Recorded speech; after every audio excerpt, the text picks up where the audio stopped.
In early 2025, a weather system brewing in the Bay of Bengal rapidly intensified, becoming the catastrophic event we now know as Cyclonic Storm Ditwah.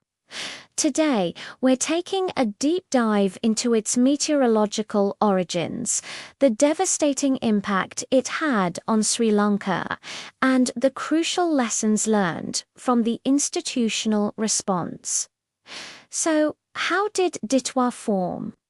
It all started with unusually warm sea surface temperatures, well above the 26.5 degrees Celsius threshold needed for cyclone formation.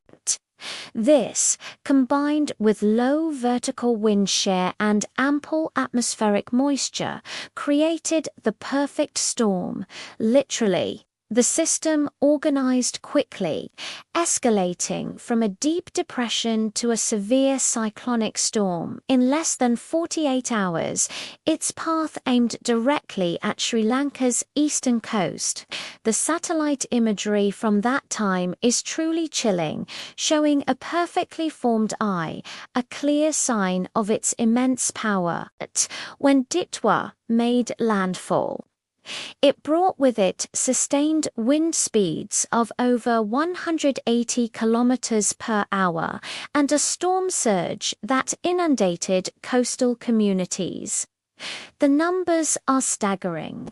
Over 200,000 people were displaced from their homes. Tragically, the storm claimed more than 300 lives, with hundreds more reported missing in the immediate aftermath. The economic toll was immense, estimated at over $1.5 billion. Key sectors like agriculture and fisheries were decimated. Entire paddy fields were flooded with saltwater, rendering them unusable for years. And thousands of fishing boats, the lifeblood of coastal towns, were destroyed. The damage to infrastructure was just as severe. Roads, bridges, power lines, and communication networks were completely wiped out, isolating entire regions. Looking at these images, you can truly grasp the scale of the destruction. Homes were reduced to rubble and streets were turned into rivers of debris. These weren't just buildings. They were people's lives, their memories, their futures, all washed away in a matter of hours.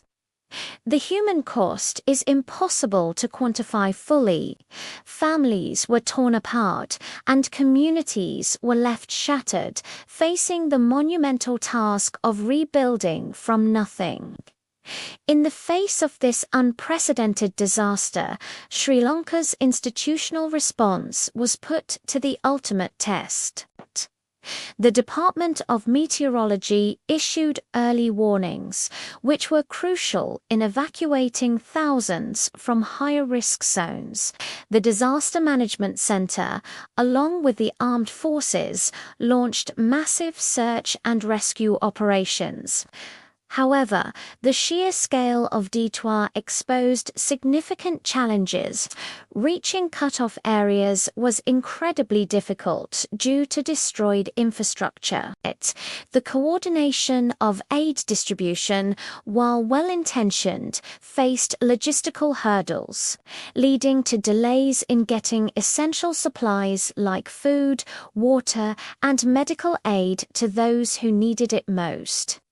International aid quickly poured in, with neighboring countries and global organizations providing financial support, supplies, and technical expertise. This was a testament to global solidarity in a time of crisis. The recovery process has been long and arduous. It involved not just rebuilding homes and infrastructure, but also providing psychosocial support to survivors dealing with trauma and loss. It's a reminder that the scars of a disaster aren't just physical. If you or someone you know is struggling, please remember that reaching out for help is a sign of strength. There are resources available, and you don't have to go through it alone. Cyclonic Storm Ditwah was a wake-up call. It highlighted the urgent need for enhanced climate resilience.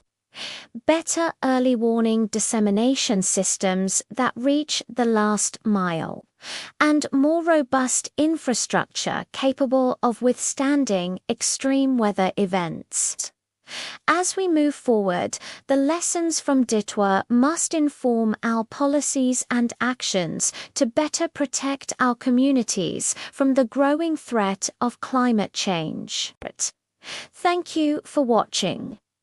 If you found this analysis insightful, please like this video and subscribe to our channel Knowledge Hub for more deep dives into the events shaping our world.